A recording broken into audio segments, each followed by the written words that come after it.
We're live-ish. I never really know when we are or Well, you not. got to look at your own phone, and then the little notification will come up. Is that what happens? That's how I know. I didn't get a notification. Did you get a notification? Well, I should.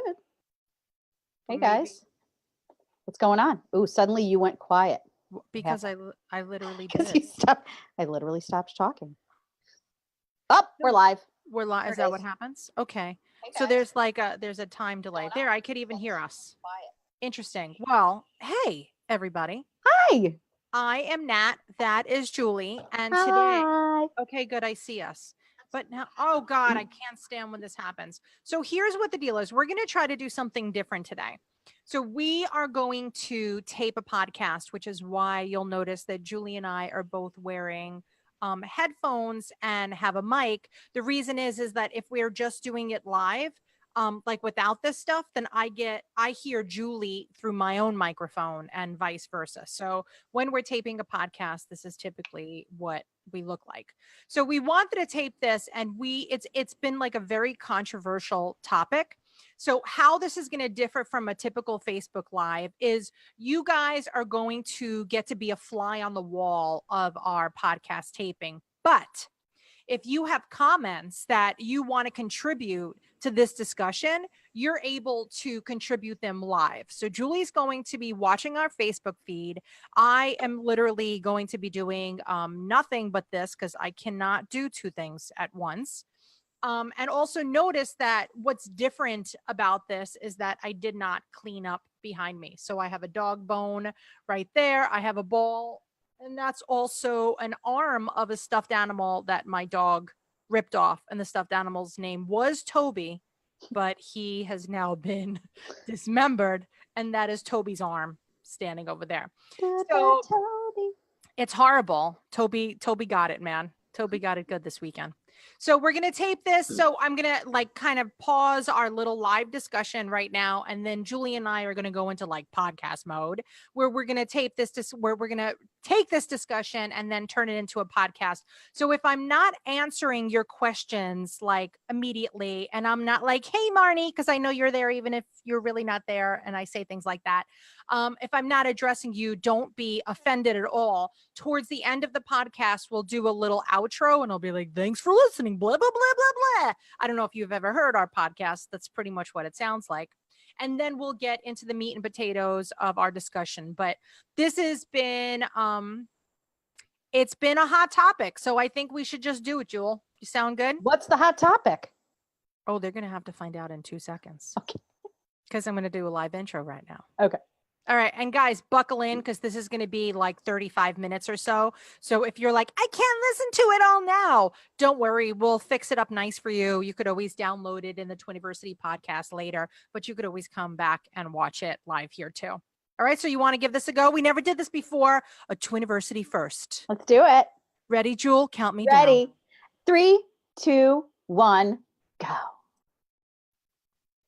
Hey gang, it's Nat, and thanks for coming back for another great episode of our Twiniversity podcast. It's funny because I don't think I ever say, hey guys, it's Nat, and welcome to a very disappointing version of our podcast, right? Why would anybody say that? So. This one's horrible. Honestly, you're better off just going for that root canal because that's going to be much more enjoyable than what's about to happen right now. So if you hear the chuckling in the back, that is Julie. So Julie Nichols is our Twiniversity Chicago instructor, as well as literally the wizard at Twiniversity because she makes magical things happen. I need a wand. You really do need, but I have 2 in the basement. The Wizard of Oz didn't have a wand though. That's true. Well, he wasn't really a wizard. So that's really... That's the difference. The difference is I'm actually a wizard? I was going to say, that's probably we're the same. I really am just back here doing nothing. Well, when you applied for the job at Twiniversity and your references was Hogwarts, I assume when your educational experience was that. Okay, so guess what, guys? So today we are talking about one of the hottest topics we have had at Twiniversity since our inception.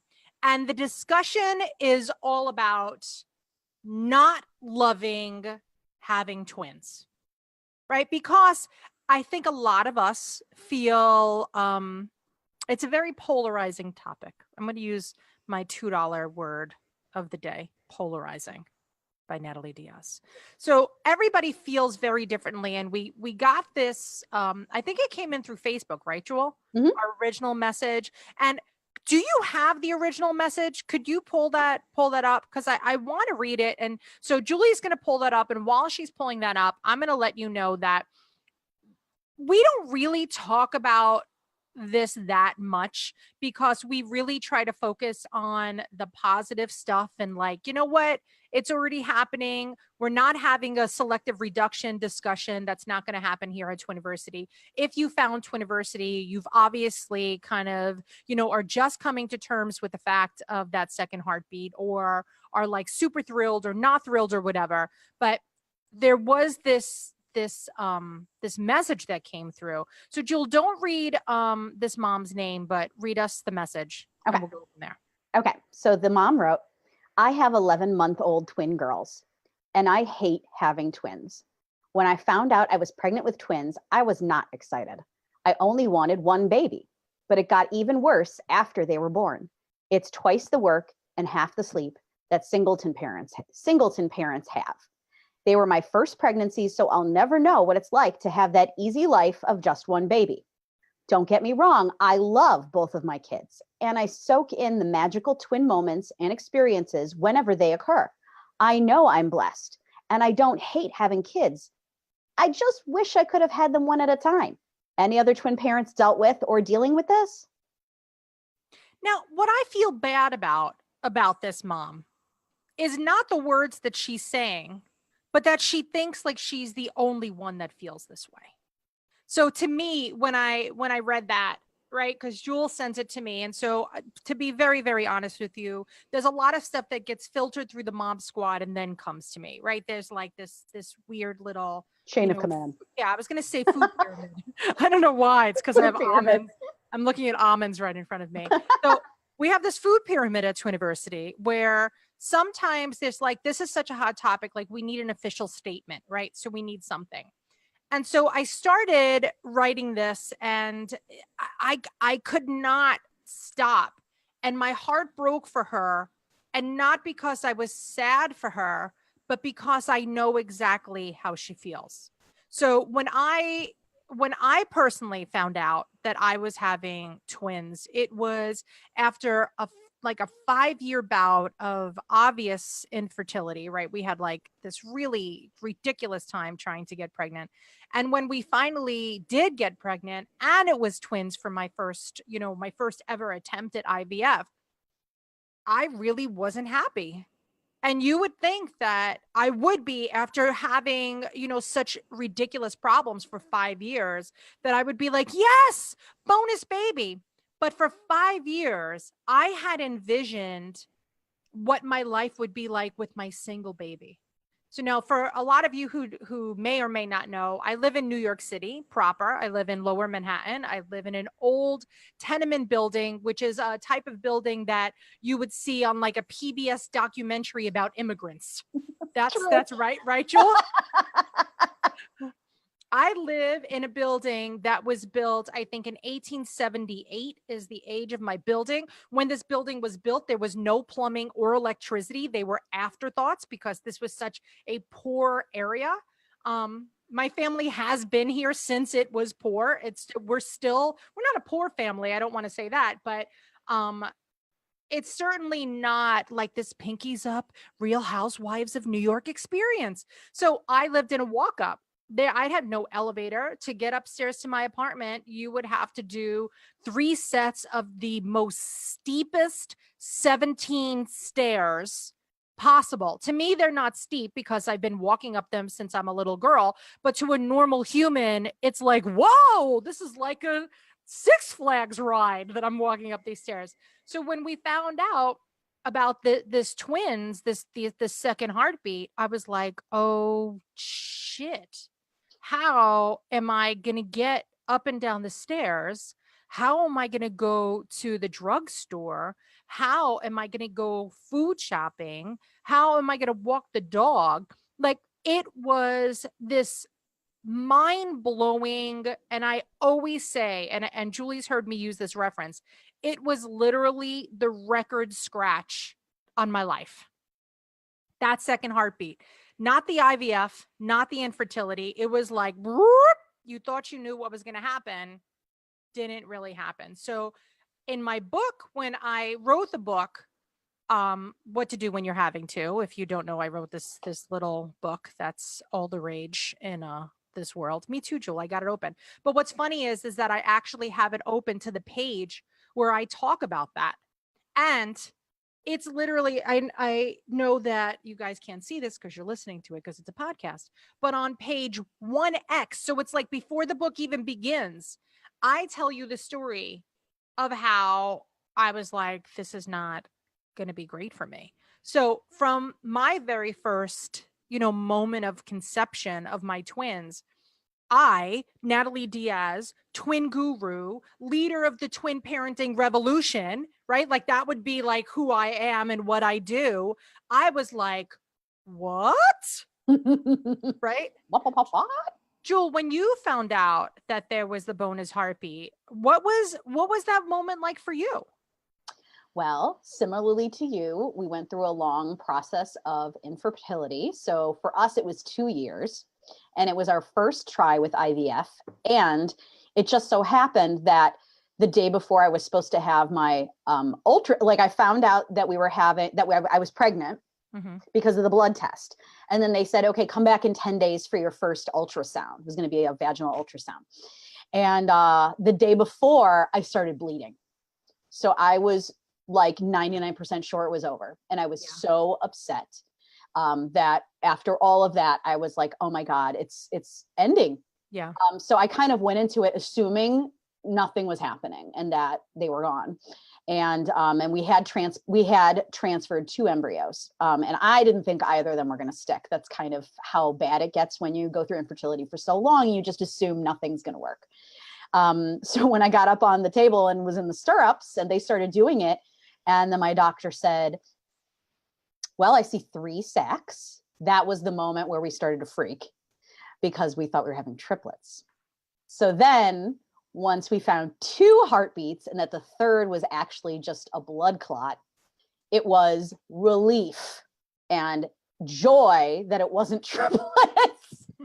I really apologize to those of you that have triplets. I was just going to say, disclaimer, sorry to disclaimer, moms nothing against triplets. No. But we really weren't expecting triplets. I mean, beyond everything, I thought I was going to have nothing. I thought it was going to be, 2 empty sacs or 1 or nothing.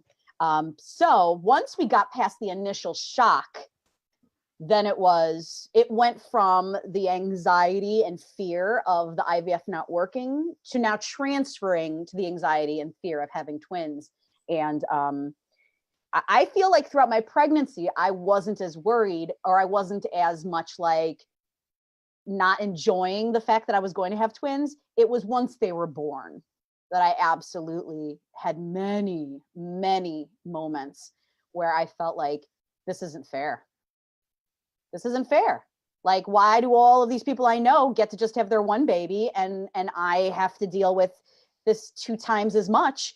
And, it's just not fair. And everything in my life up until that point pretty much had been pretty fair. I did all the things I was supposed to do. I pay my taxes. I'm a good person. And now I'm having to not have the experience that most women get to have when they do have their child. They have stress from having an extra baby. And, I wasn't able to breastfeed because of many factors, but definitely was because I had 2 of them. And I absolutely felt cheated. Oh my God. But the one thing you weren't cheated on was the vaginal and C-section deliveries in the same day. Look at you. Look at you doing things. That's why I tell my students, I'm like, look, I get to tell you how both was. That's I know what it's like to have a vaginal and a C-section in the same day.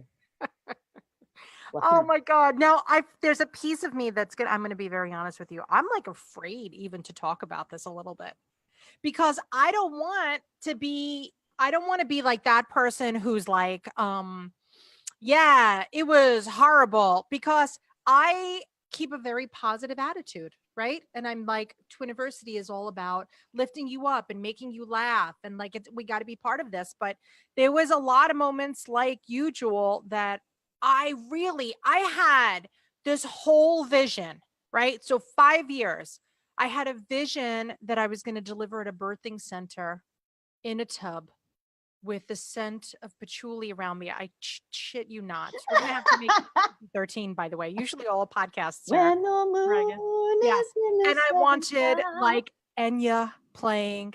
I did. I had this whole idea. Freaking baby story. I blame that whole I know that damn show. TLC. Hate you all, TLC. So TLC had me believing that I knew what I wanted. I wanted a birth plan and like, oh my gosh, I wanted like this whole experience. And then like, I wanted to like catch my baby as she shot out of my loins and put her to my bosom, of where she immediately started breastfeeding in the magic hour that La Leche is constantly on their soapbox about. And I had like this whole vision of what I thought my birth process was going to be like. And then it was like, psh, right in the face. Somebody punched me in the throat. It was that second heartbeat. And I was like, boof, there goes my water birth. There goes my patchouli, scented bath oils. Because with a twin delivery, and by the way, I did end up having a vaginal delivery. There was no scent of patchouli. There was so many things that I could have done differently to take a little bit more of the control, which is what we talk about in Twiniversity classes, by the way, on how to take a little bit more control of your birth. But clearly there's a lot that's out of your control, because there is a lot of medical interventions that are necessary to keep the baby safe and to keep the mom safe. Right. So we have like all these things that we have to deliver in an operating room. And I know that Bryn actually just covered a story on the birth hour that was about surprise twins. So this woman had a home birth and she thought it was going to be a singleton baby. It ended up being a secondary baby. Yeah, but that is some call the midwife shit right there. but you know what? Not for nothing. Can I tell you the thing that bothers me about that is that on one hand, I'm so excited for her that she had this experience and she had it the way that she wanted. But then there's a piece of me that's like, I'm scared. Like, what, God forbid, like that second baby was, 3 pounds lighter or whatever. So anyway, the moral of the story is I really, really was not very thrilled. And then, like Julie said, see, I wasn't thrilled through the pregnancy. I had a very bad pregnancy. I had a very, very bad pregnancy. I had preeclampsia. I ended up developing a HELP syndrome. My body was going to hell in a handbasket. Starting at 27 weeks, I started getting this pain in my chest, which was the kind of the precursor to preeclampsia. And I could remember sitting in my nursery, right? The room, it was totally not even remotely completed, but I bought a rocker because, you're supposed to when you're having a baby. So I had this rocker that I'm sitting there, and it was like 3 o'clock in the morning and the lights were off except for the kitchen light. So a little light was radiating through my doorway from another room. And I was sitting there and I'm just rocking and rocking and rocking. And I said, honestly, what I should do, and I swear this is the craziest thing that I've ever thought. I said, I should really just cut my leg off, because if I cut my leg off, I won't feel the pain of this preeclampsia business. Because you'll Like, feel Jewel, the pain of your leg. yeah. I was like, this is a logical thing to me. Like, this is when I should have known that. Clearly I knew that something was wrong. I ended up being admitted into the hospital, not because of my psychosis, but because that pain was like super surreal. And when I ended up delivering the babies, I was on a significant amount of morphine and all this other stuff. And I can't help but wonder, would this have gone this way if it was only one baby? Like, right? We have a higher incidence of so many more things, right? You go in like this advanced pregnancy when you're having twins. Would I have had, like a very typical pregnancy where I'll be like, oh my gosh, I'm so beautiful. Let's take a belly shot. Let me paint a pumpkin on it. And let's do this, right? I want that. I wanted all that, but I was too busy deciding, cut my leg off, not cut my leg off. What should I do? So I missed out on a lot of things. And then, once the babies are here, my baby spent a significant amount of time in the NICU. So my kids were there. My one was there for 14 days. The other one was there for 34 days, despite the fact that I delivered at 34 weeks. Technically, they should not have been there that long, but the saying goes, and it's statistically true, that you should never anticipate. Hold on, I have to talk to Alexa.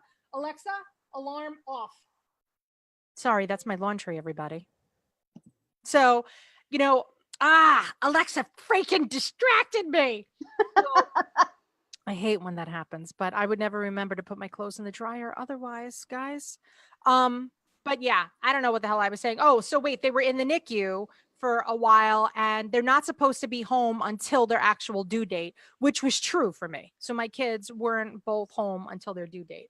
But what are some of the things that people are saying on Facebook, Jewel? Because why we're talking about this is because it seems like we hit a nerve with a lot of you. Mhm. And Well, we do have a comment. Someone says that they feel guilty a lot because they can't do as much with their two older children because they can't handle all four kids out by themselves. yeah, 4 kids outside. Yeah, and I mean, you and I, our twins are our only kids. I mean, Yes. people who had children before their twins or after their twins, really more before, Yeah. is when it kind of hits you. But Laura says that she cried uncontrollably, 100% unhappy tears when she found out she was pregnant with twins. And lots of people saying that they can relate. So that's really nice to see, people, being able to admit it. I'm sure that, our conversation today is probably going to help a lot of people to feel less guilty about their feelings, knowing that other people, many other people like them, have the same feelings.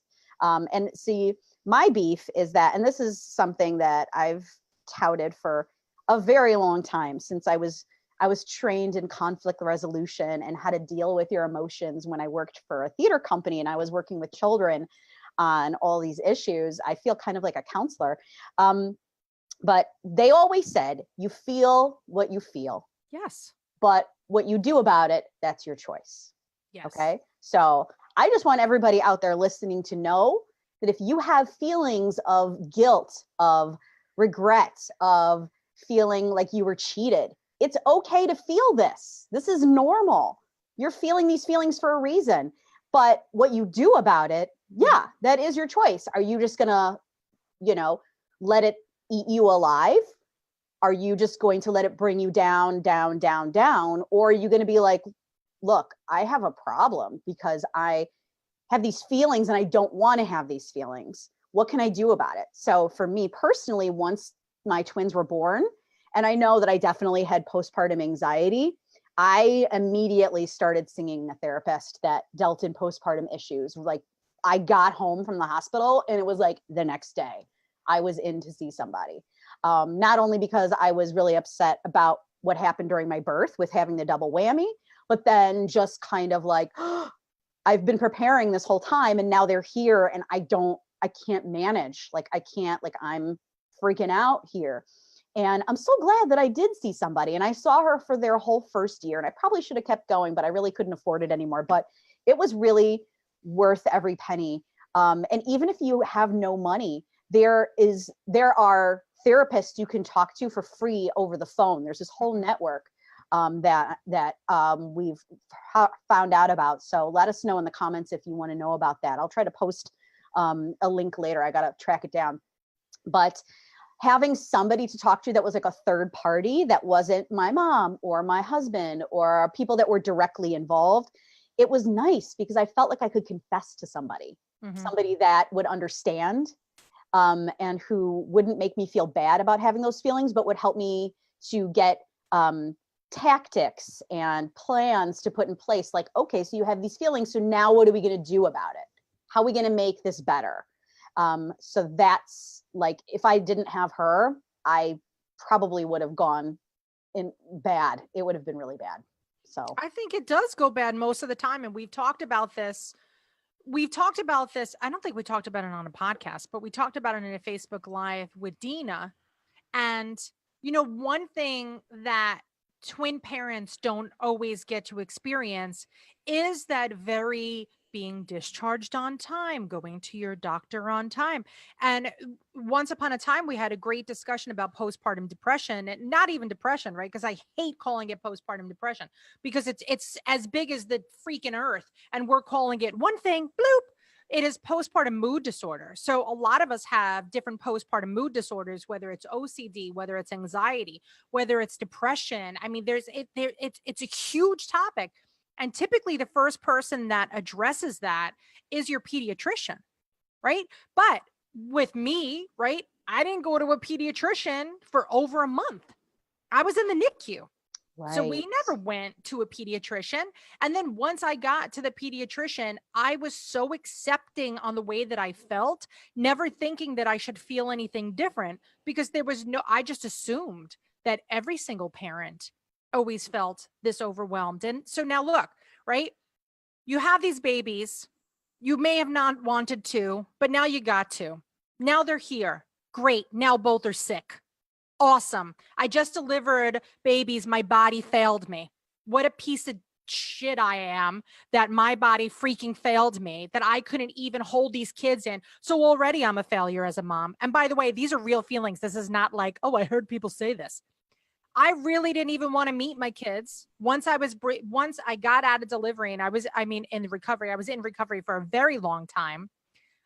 Finally got to my room and I'm like, I'm out. I'm not raising these kids. I want nothing to do with them. I already failed them. I literally already failed these kids and they just got here, but I can't do this. I got to get out of here. And my sister, which is why the book is dedicated to my sister, said, let's go. Let's go. Get dressed. Come on. Where do you want to go? And like, I don't know why, but if had somebody said, oh, don't do that, I would have just gotten argumentative because that's my personality. I don't know if anybody could sense that, but I love to argue. But instead, my sister was like, let's go. And then I was like, okay, let's go. But then a few minutes later, I was like, but wait, I really can't go. Let me at least give them the breast milk, because maybe I could make it better for my husband, right? Because he's going to end up raising them because I'm out. Like, I'm out of here. And so all these things. And then she was like, well, maybe we should wait until this, or maybe we should wait until this and just make sure everything goes. And so with this discussion, it was great that I had her, but my sister's been in therapy since she's a baby. I mean, my sister has always been somebody who, I don't know why. I'm not going to say that my parents love her more, but I tend to think they do. And so my family in general is pretty good about mental health versus just physical health. But my sister was the one that got everything. And I was just like, hey, I'm the second child. I'll be here if anybody needs me. Right? Hey, remember me?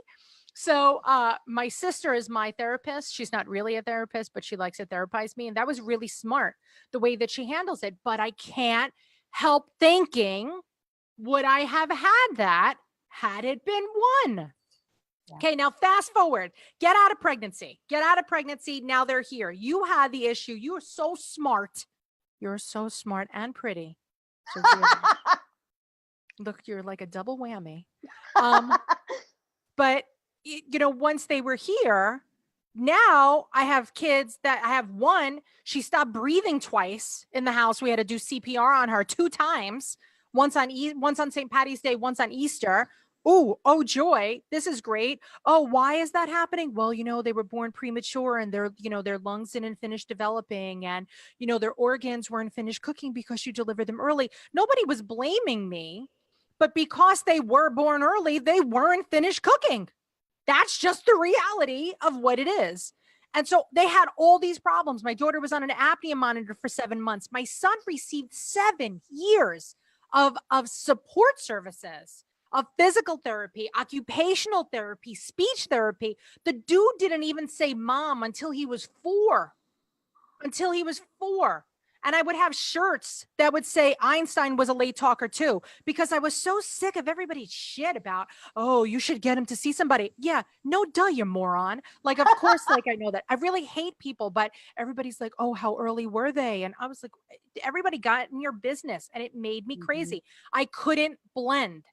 There was no blending as a twin parent. It was like you walk down the street with your twin stroller, and it was literally like there might have been a peanut grinder in front of me, like The circus, the sideshow. and everybody would stop me. So where I just want to be like, let me be a normal parent. Let me blend. I don't want to talk to anybody. I want to hide in my little cave. There was no cave. It was literally like there was a light on me. I'm not even kidding you, especially living in New York City. Crapola kids. They were like, oh my gosh, twins? No, they're not twins. You know, like, what do you say? And then they would say, are they identical? Clearly, like she'd be dressed in like hot pink and he would be in like blue dinosaurs. I've never considered this, but what if we just started saying, no, they're not twins with people? I say that all the time. I never said they were twins. I wanted to say, you're so dumb. Why are you asking me this? Right? Like, can't you see? Like, what do you think they are? I never considered just lying and saying they weren't twins to get people to stop asking me, or just I did. Or I would say like, oh, he's 3 weeks older. Right? Like I got so sick of it. Now, that's a record scratch. In hindsight, I'm sorry to all of you that received my wrath during my postpartum period. But I was really, really identical. Oh wait, that was the other thing. I was really aggravated. And then everybody would say, you know, are they identical? And I swear to you, I would say everything but her penis. Because how could they be identical? Oh, and then I love when I'd be like eventually it just became like part of your life that everybody would be like, oh, are they identical? And I was like, no, you know, it's impossible for different genders to be identical. But I swear, Jewel, I love this one time that I was walking and somebody's like, well, you know, that's not entirely true because one of them could have been born intersexed. And then I'd be like, I wanted to like rip my eyebrows out and just be like, God, why am I having this discussion? Like, don't I have enough problems? I don't need an intersex child on top of everything that I'm dealing with. Julie's tuberculosis. Sorry, guys. I think I have adult onset asthma apparently. So yeah, and that's probably because your babies were born early. I'm just gonna blame them, right? Yeah, that's what I do now. It's funny. While you were, I'm sorry, we're getting a lot of laugh faces, but also a lot of really incredible comments of people sharing their stories too. So I'll get to those in a second. But I was just when you said that you didn't seek help and that what I did was smart, I was thinking back and I was like, why did I go seek help? And then I realized it was because I was already in therapy when I was pregnant. And you know why I was in therapy? Because I had a miscarriage. Oh. So I had a miscarriage when I did the IUI, which if you don't know is the, an artificial insemination. It was the second try. The second try it took. And then it was like a few days later, they were like, guess what? You're not pregnant. Psych. And then they literally like, do you want to talk to our therapist that we refer in-house for miscarriage and infertility? They're like, we really think you should talk to her, because I was falling apart. And I was like, I can't even. And they were like, how about we have her call you? Yeah. I was like, fine, have her call me. So she called me, and she called me a couple times, I think, before I really got back to her. And I went and saw her. So I was seeing a miscarriage and infertility therapist for a while. So then once I got pregnant, I stayed with her. Yeah. So that really did make a difference. I wonder if anybody recently just had IVF. I'm curious to know if you had emotional, like mental health support through your IVF. I did not. I was pretty much like, I don't know why. I mean, this was 13 years ago, almost 14 years ago. It wasn't like IVF was a new thing, but there still weren't the place that I went to. Nah, definitely didn't have any emotional support services. It should be kind of like mandatory. Right? I feel the same way. If they hadn't offered it, I wouldn't even have thought that it was a thing to do. I don't know why it's not. And then also in the NICU, it should be mandatory. And can I tell you, not only in the NICU, but somebody should be following up. Yeah. So whatever, guys. You know what? The moral of the story is not everybody is thrilled that they have, the record scratch, the bonus heartbeat. Not everybody, sometimes people are. And, God bless you if you were. Like, I am so happy for you if when you heard that first heartbeat, there was still hope of a second heartbeat, right? Like, if you're that person that's like, like that second heartbeat you hear and you have that gasp and you're so excited. I'm thrilled for you. But Yeah. please don't judge me for feeling the way that I do. I don't judge you for being happy about it. And I get crazy when I don't like when anybody judges anybody. It's a pet peeve of mine. The whole mom guilt, the whole, oh, do it this way, right? Like Twiniversity classes, if you've ever taken a Twiniversity class, it is the opposite of judgment, right? In the beginning of Twiniversity classes, I don't know if Julie says this in hers, but one of the first things that I say is, please don't use the hand dryers in the bathroom. I find them very distracting. And the second thing I say is, my word is not law. My word is not law. I'm going to give you suggestions. Sometimes it's going to be too many suggestions and you're going to hate me. Sometimes you just want me to tell you what to do, but I can't because I don't live your life. And because you can't, I'm not going to judge what's best for you because I don't know. I don't know what's best for you. I don't want to make even like a product recommendation and say, oh, this is the car seat you should get. Maybe that's out of your price range. Maybe you could afford something a lot better than what I was going to typically suggest. Maybe you don't have a car and you're just going to skip the car seats. Like I cannot even make such great suggestions for you. And that's where I feel like a lot of other, classes fall short is because they're so like specific towards like my opinion. Twiniversity, although I do express my opinion, if you notice Twiniversity, it is not the Nat show. If you look at the articles on Twiniversity, when I started Twiniversity, it never was the Nat show. It was not about my experience. And I didn't love being a twin mom in the beginning. And I had needed a lot of therapy and I had a shitty pregnancy. And I, live in a walk up and I'm in a suburban area. I mean, an urban area.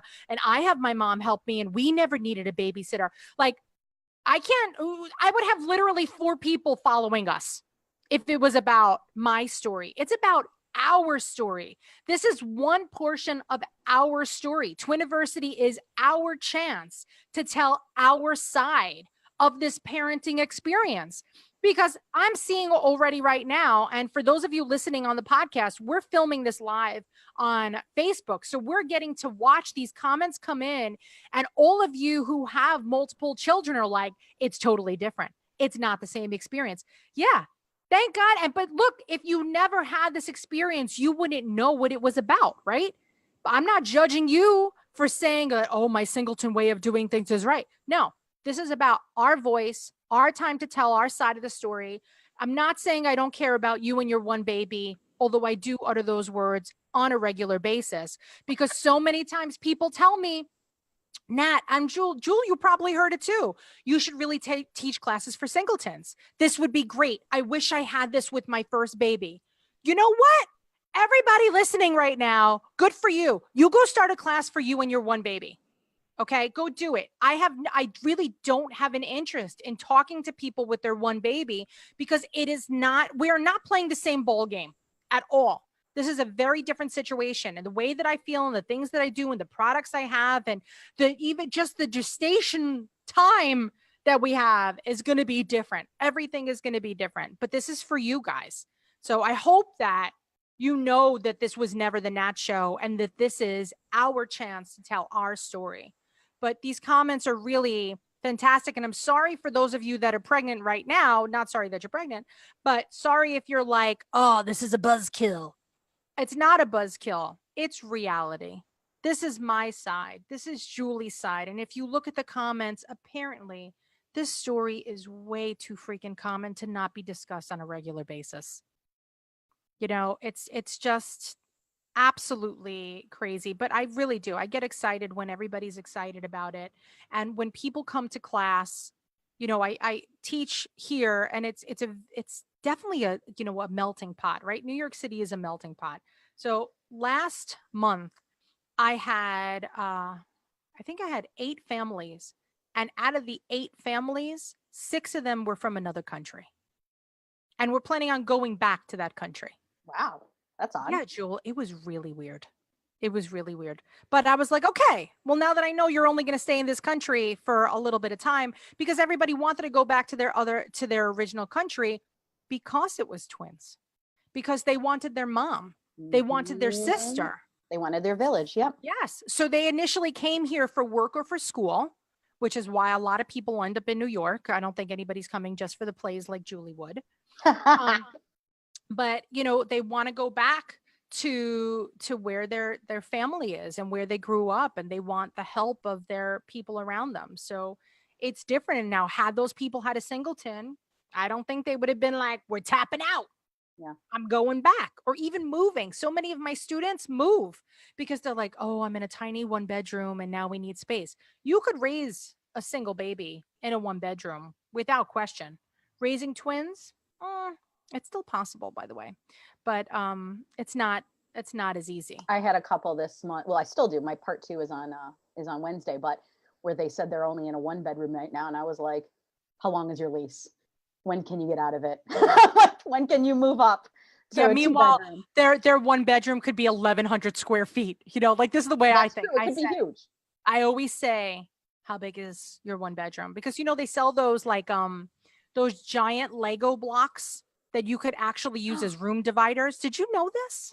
No. Oh, Jewel, hello. Let me tell you. Let me teach you. That's life hacks. Hello. I know all about this. As a New Yorker, if you're renting, you can't modify an apartment because it's against, like, you're not allowed, but you could do temporary things. So they sell on Amazon. They're giant Lego block room dividers. And they're even great if you live in a home and your twins are tired of sharing a room. You could put up a wall between them. I know. I'm life-changing. That's what I do. I'm here to make your life better. That's what I do. That's what I do. That's what I do. That's your 80s theme song? Oh, I love it. The more you know.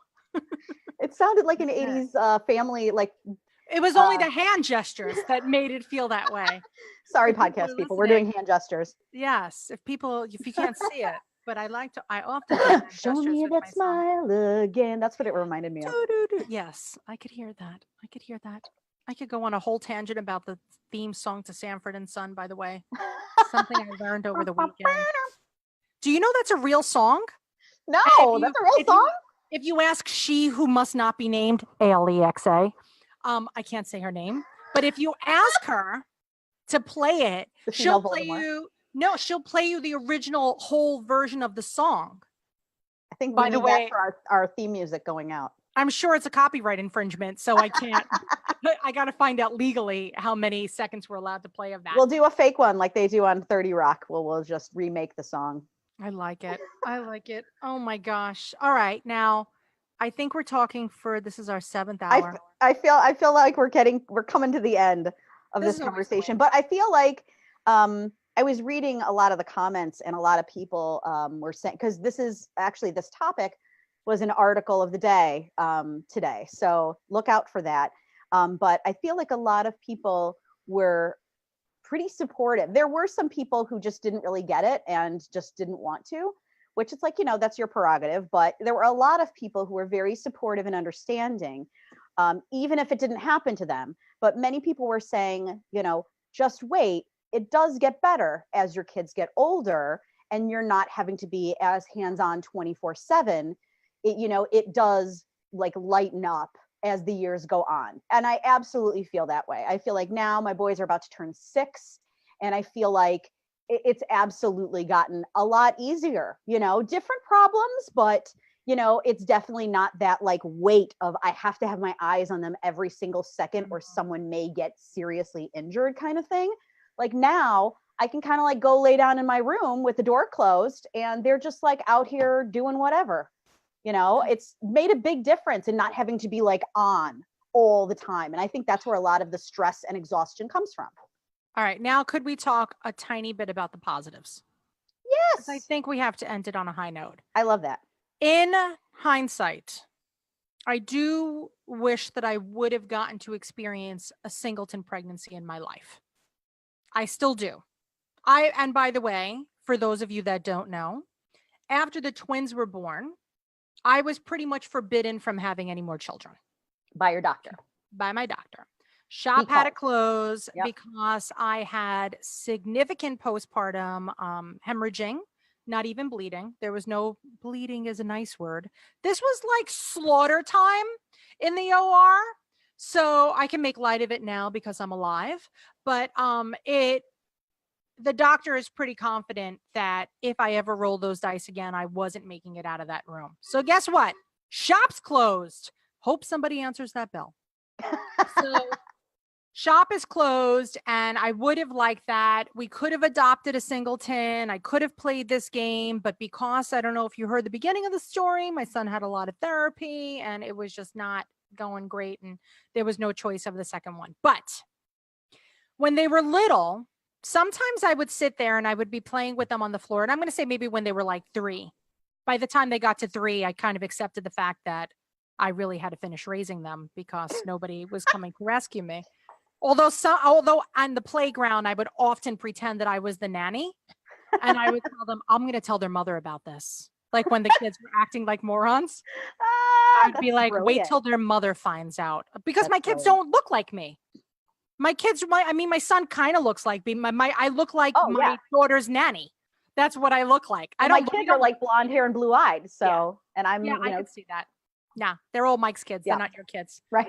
Honestly, it's a little confusing, but yes, I have the same thing. So, but when they were 3, I would sometimes sit there and go, okay, if it was 1, which one would it have been? Right.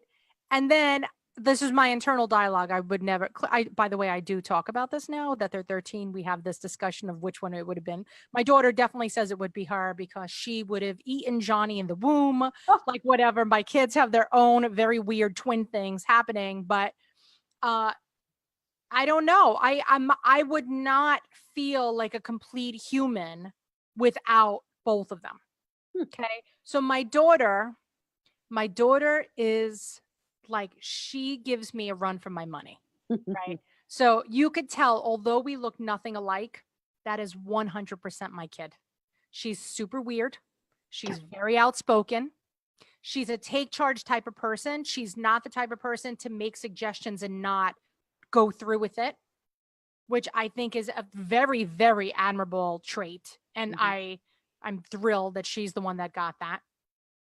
She's also so gentle at times, but if there was an apocalypse, I'm glad that she's on my team. Nice. Okay. And then there's my dude who I look at him and he's the size of an NFL linebacker at almost 14. And he is one of the most gentle people I have ever met. And he's so creative, but you would never know when he's embarrassed by his creativity and the stories that he writes for school. And I can't believe it. But he's very, very empathetic and nurturing for a boy. And I know that that's super sexist of me, but because I live in 1942, it's true. And so now here's the other thing that I just realized the other day. Jewel, did I tell you about this? Yeah, I think I did tell you about this. My kid had an issue, the chick, she had an issue with this dude at school who was being a blithering moron. This kid is just, I can't stand him. But it's illegal to hit other people's children. It's probably illegal to hit your children too. This kid is horrible, horrible child. He's very merciless towards her, but not towards the rest of the class. Now, my kids just got to the school 2 years ago from middle school. This kid is like in a gang from kindergarten with these kids. And so every time he goes against my daughter, which is pretty much always, the whole class then gangs up on my daughter. And my daughter gets so sad. She gets so sad. And I had enough of this the other day. And I text this kid and I said, you better tell your mother to call me, because that was it. Not for nothing. There's when the Italian like fighty girl comes out, like you don't mess with my puppies. And when I know that what she was doing was right, like she was arguing against something that I was like, good for you taking a stand and defending somebody. She was on the right side of this discussion for what an adult would consider the right side, not whatever. Anyway, this kid's mother called me and was like, well, my son, she said, my son is really bothered by how your daughter always just interjects herself into all of his conversations. And I said, she's like, oh, she must have a crush on him. And I was like, no, she totally doesn't, because I know who she has a crush on, and it's not this kid, by the way, whatever. So it was literally that moment that I said, wait a second, something that's different, and why I'm so happy that I have boy-girl twins. Because my kids they don't play the typical gender roles. Yeah. My daughter has no problem going to throw herself into a boy conversation or going to play with the boys kickball. And my son has no problems hanging out with the girls and turning a jump rope so they could jump. My kids don't have that typical gender role, as I do air quotes, because they were born with a fraternal twin of the opposite gender. So when I was raising the kids, I wasn't like, here, Anna, you're going to go do girl stuff. And here, Johnny, you're going to do boy stuff. But for kids that were raised that way, it is a little creepy that my daughter is like in it with the boys since the beginning, and my son's in it with the girls since the beginning. That's something that I don't think would ever happen if I didn't have twins. Now, sure, I could have two, a boy and a girl that were born at a different time, but it wasn't only like my saying gender equality. It was the peer pressure of come play with me and my friends. It was that, where a lot of kids who were born at different times, like my sister, even she never said come play with me and my friends. And that was a girl. She hated me. So there's a lot. There's that is one giant asset. And then I could go on like the whole slave labor of things. Holy crap, it's great to have a lot of kids. I no longer fold laundry. I no longer empty a dishwasher. I no longer clean a bathroom. I love it. But they do play this, let him do it, let her do it, blah, blah, blah. And that's when everybody gets a ticket to the slot machine. Everybody line them up. Tickets. Do. I really do. I wish that I was the type of mom who hit my kids. I never have. And I feel like I should have from the beginning, but whatever. It's too late now. But one of my sons likes being spanked. So that's a sensory thing, by the way. Yeah. When he was little, they're like, that just fills a sensory cup. Because I was like, should we spank him when we do this? Yeah. And they're like, absolutely not. I was very much like, I'm never going to be that person to spank my children, because my mother was very much like that until I had Alec. And my mother agrees that he has broke the mold for her. Like, because she's definitely wanted to slap him. When you kind of push him just a little too hard because you just can't slap him. But, I finally got to a point where I was so frustrated and he was being so naughty that I did spank him, and he loved it. And I was like, what is wrong with you? It's filling his sensory cup. And for those of you who have sensory kids or kids with a sensory deficit, it's totally, you can't. Yeah. He loved that impact, that feeling. And that's why he's always knocking into us. He's constantly knocking into us all the time, because it makes him feel good. He's not doing it. He's also doing it for attention, but also like knocking against us because it makes him feel good. And oh my it makes God. me nuts. Yeah, I know. Does it. You got a lot of years of that. It doesn't really go away, by the way. He still has, my son at 14 still has sensory issues. And when we went to go tour high school the other day, he was like shaking his leg. You ever see people do that? Yes. And so it could annoy the crap out of people around us. Mm-hmm. But I'm like, good for you, buddy. He's filling his sensory cup. Like, to me, I know that that's what he's doing. My husband does the same thing, by the way. So bouncing his leg, like turn your motor off. That's that's the sensory thing. Like this, like when you do this. That's right, because that's what you. You do that. No, I remember I took a video of Alec and Desmond when they were sitting at their little like preschooler toddler table, eating a snack or something. I have a video of their legs. Because Alec's legs were bouncing, his feet were bouncing all over the place. Like his feet were leaving the ground, bouncing, and Desmond's were like completely still. We got to do a whole topic. Well, our next topic will be sensory, a series sensory kids. We totally could. I mean, there's so much. What are your favorite things about being a twin mom? My favorite things about being a twin mom, I would say I want to call it like a tsunami of love that comes across me when they both attack me at once. Yes. You know what I'm talking about, I right? do. When they both attack you, and they still do this, and they're also boys, so they're also kind of rough, but they literally charge at me, almost knocking me over. So yeah, the tsunami of love, let's call it that. And then they just hold on to me, and it's just like, it's overwhelming every single time in a very good way. So I love that. I love when I see them looking out for one another, even if it's dumb stuff like, but you didn't get some of this food that I just got. Here, let me just give you some of my food. Like, what kids do that? Like, that's not really a sibling thing. It's really like a twin thing. I feel like feeling like you don't want your twin to go without, kind of thing. They do that a lot. It's crazy. And then also just getting to be like an experiment, like being able to kind of watch them grow up and, seeing just how different they are, and understanding at my core that like, it really has, like, nurture has a lot to do with it, but it's really nature, like who they are as people. They're totally different kids. And, even if they were identical, they're going to be very different, and you have to treat them differently. I love it. You know what Johnny said yesterday? So my daughter is like, she's an artist and she wants to go to this art school.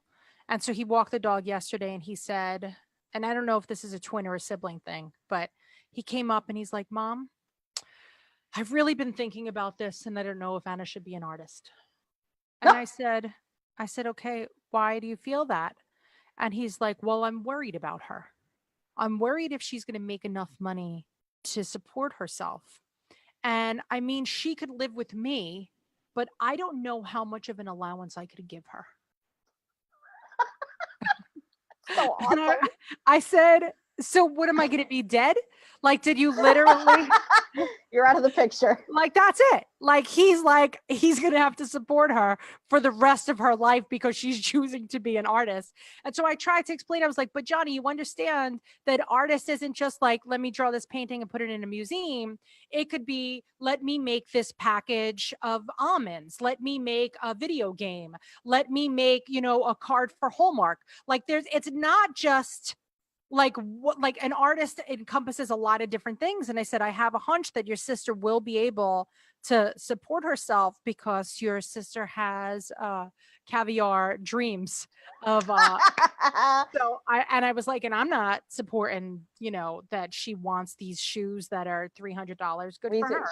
Champagne dreams on a and caviar wishes. That totally champagne wishes and caviar dreams. And in this art school, what I love about this art school that she's going to is that they are trying to raise these kids to teach them that, we don't want you to be a starving artist. You have to learn graphic arts, all this other stuff.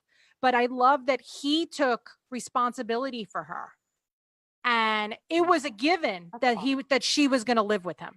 Like, he was worried about like spending money. Like, if she could have her Starbucks croissant that she loves, that's $2.70. That's exactly how much it is. So he was worried about this. And I'm like, it's okay. And like, but I love that.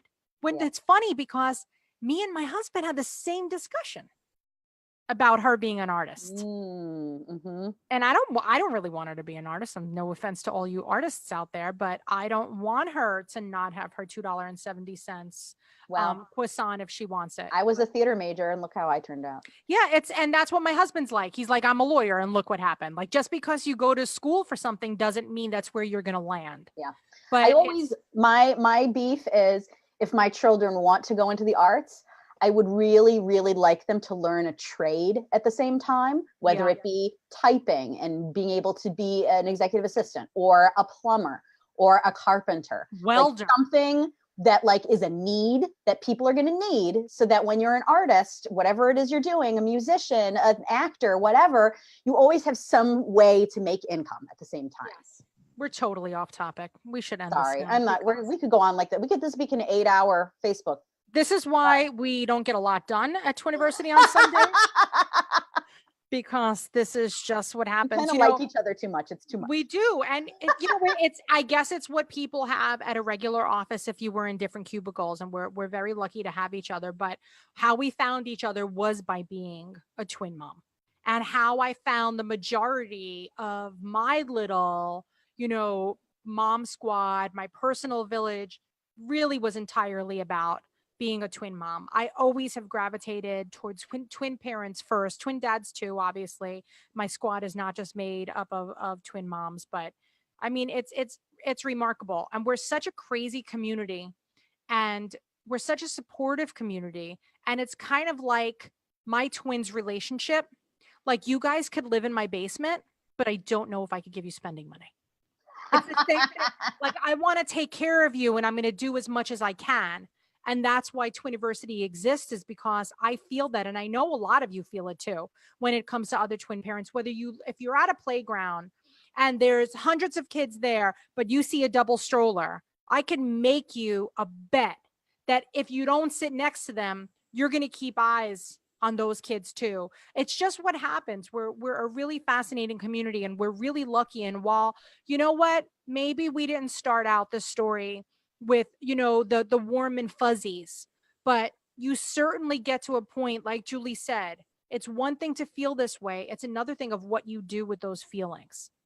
And I'm very excited to say that, yeah, there's still moments that I'm like, oh my God, what am I going to do with these two kids? I have two kids going into high school at the same exact time. We got to go to everybody's freaking open houses. And eventually we're going to have two kids going into college. I mean, this is what reality is. I wish, right? I would love to have the experience of going through this once so that I know what to do the second time around. Not happening for me. Totally not happening.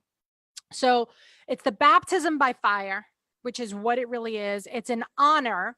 It's a privilege. I love being a twin mom. I say the two things that I identify myself as most is a New Yorker and a twin mom. Before anything else. And I'm telling you, you guys could call me whatever you want, but that's what I would call myself. And I already have a tattoo on my wrist of two little stars that are my two little twinnies. And at some point I'll get some tattoo that's the I love New York sign. I don't know, that's a little hokey, but it's a big part of my life. And I know it's a big part of your life. And if you're not too happy, if you're listening to this towards the beginning of your pregnancy or towards the beginning of your parenting journey, and you're like, I get it, I really do promise you, it really does get better. And you know what? It may not be sunshine and roses every single day, but you're going to have a lot of sunshine and roses, but only if you look for it. If you prepare for the rain and every day is going to be gloomy, every day will be gloomy. All right. But I raised two of my biggest fans. They applaud me every time I sing. We have a dance party every Friday. I never have to worry if somebody doesn't want to dance with me. I always have a bonus child that's willing to do things. And I really, really love it. And I'm honored that you guys listened to this whole thing today. Crap, it's like 4.5 hours of discussion. You could have people still watching. Yeah, I don't know why. We don't know why. But I just want to say that, the story doesn't end here. The Twiniversity story continues. Julie's got a lot of articles on Twiniversity. I am always around. I have a lot of Facebook Lives and stuff up that you guys could watch. But I really just want to say thank you so much for listening today. And if you really do feel doom and gloom and you feel like this isn't going the way you want to, the first thing I'll say is speak to your pediatrician and maybe start looking for some actual trained, mental health assistance. There's no shame in that game whatsoever. But we also have, if you just like need somebody to talk to a little bit, Twiniversity has a mentorship program that was developed just for this. We never want you to feel alone. And while I can't have, 1,000 mentees because I'm trying to, still raise my own kids, to be very honest with you guys, we do have parents out there who want to help you, who want to be a part of your story and say, hey, listen, I've been through that. I know how you feel. So you aren't alone. And you could just, if you go onto the Twiniversity website, there's a little magnifying glass, just put in mentor. That's all you have to put in. And then you're going to find the keyword. It'll find it on our site. But Thank you so much for being a part of our community. And if you need more information on our classes, they're at twiniversity.com/classes. And we're here on every single social platform you could imagine under Twiniversity. So Jewel, you want to thank them for listening today? Thank you for listening, guys. Thank you for joining in. Yeah, we love it. And people love when Julie and I do these. I was watching all the different podcasts that we do. So here you go. That's for you guys who love when Julie and I play together, although we go off on many tangents, including Sanford and Son. You never know what's going to happen. So thank you. Please take me out, Julie. So thank you so much for listening. And until the next time, this is Natalie Diaz at Twiniversity. See you later, alligators. Bye. And guys, and that's how you tape a podcast. And that's how you tape an hour-long podcast. Yeah. The funny part is that I just broke every single rule of what I typically do. Well, with Julie, it's different because with Jewel, we literally just have a discussion and then you get to be a part of it. But when I do have a podcast with other people, there is a beginning, a middle, and an end. Today, there was no such thing. Today, there was just what we call winging it. That's it. That's how we do it. But yeah, that's our story, guys. And if you have questions for us, just shoot them over a direct message to us over on our Facebook page or Instagram or wherever the heck you want to play with us. You're more than welcome to. But that's our discussion of the day. And go over to read that article that we were talking about and see all the different opinions that people have. And if you do, honestly, I mean, I know I said it 2 seconds ago, but if you really are feeling down in the dumps and you feel like this is a lot more than somebody could handle, it may be more that you could handle, but get some professional help and you're going to learn how to handle it. Because if I did it and Julie did it and Laura did it, I mean, you're going to do it too. That's just what happens. And when you get through it, you're going to feel like you could climb Everest because that seems like child's play in comparison to what we've been through. Anything else you have to tell our people, Jules? Someone just asked if I'd still be able to share the information for the free mental health resources. Yes, I will find it and I will post it in this Facebook Live in the comments. And I'll probably also put it on our Facebook wall just to make sure that people aren't missing it. Yeah. And there's also Postpartum Progress. Don't forget. That's a nonprofit. That's for Postpartum International also. Postpartum Support International is a great resource. It's actually one of our twin families who took my class in Chicago. One of the moms, she works for this free mental health like phone call thing where you can just call and talk to somebody. So I'm gonna figure it out. So if I can't find it, I'm gonna message her and figure it out. I love it. All right, Jules, I will see you in 2 minutes. Guys, thank you so much for watching. If you enjoyed watching a taped podcast, right, a live podcast, please let us know. Give us a thumbs up. Tell in the comments that you like this. It's going to make you not have to listen to it again, right? That's so you get like a little preview. We'll clean it up. It'll be over in the podcast section. But what's pretty cool is that you could listen to us in the car. You could even ask She Who Must Not Be Named. You all know who I'm talking about as I reference her black tubularness. She needs another name. She does. Yeah. Like Trudy. Yeah. Trudy's good. But I almost want to say Alexa so that people know, but I can't say it loud. Because then she's listening. Look, she's going. I'm telling you, it spooks me out. All right, the other day I said that, we should see if she could call 911. And I actually said her name and I was like, oh my God, is she going to call 911? I think she could. If you have, I'm trying to figure out how to make my kids, because they are worried now about, there's all this fire safety in kindergarten they're talking about. Now Alec is worried our house is going to burn down. So I was thinking about getting them an Alexa in their bedroom that they would be able to call 911 if they needed to. I like that idea. I wonder if you can. I don't think they can. I don't think she can, because I don't think she's connected to cellular. She's only connected to Wi-Fi. I'm going to figure this out. She's totally, Colleen just said that she's Big Brother. She totally is. She totally is. I know it. And I don't even know how I feel about it. I kind of just accept it. But my husband wants to unplug her. There's an article about it on USA Today. Everybody go look it up. Is there? Somebody just sent that? Mine would call 911. She can't call 911. Yeah. Somebody would. My kids would. My kids now wouldn't call 911 for fun, but they would have then. When I was a kid, my mom just put a phone in my room. And then that solved my fear of fire. I would have been on the phone with all my boyfriends. Well, that was eventually what happened, but That's what would have happened. Yeah. All right. I got to go put my clothes in the dryer. okay. We're ending this live feed, but guys, if you need us, you know that we're still here. But if you did enjoy this, please let us know because I think that this was fun. Yeah. And if you didn't, tell us or just keep it to Yeah, yourself. we're okay. No, I'm not offended. Would you be offended if somebody said, I'm kidding. No, I always say at the end of class, I like to say, if you enjoyed this class, please tell your friends. And if you didn't, please tell your enemies. But tell somebody is the moral of the story. Tell somebody. All right, I got to wash. Go wash. I have class tonight. Guys, if you're pregnant, come to class tonight, for God's sake. For God's sake. All right, Jewel, I'll see you in 2 Okay. minutes. Bye. Everybody else, bye, guys. Bye. How do I end this thing?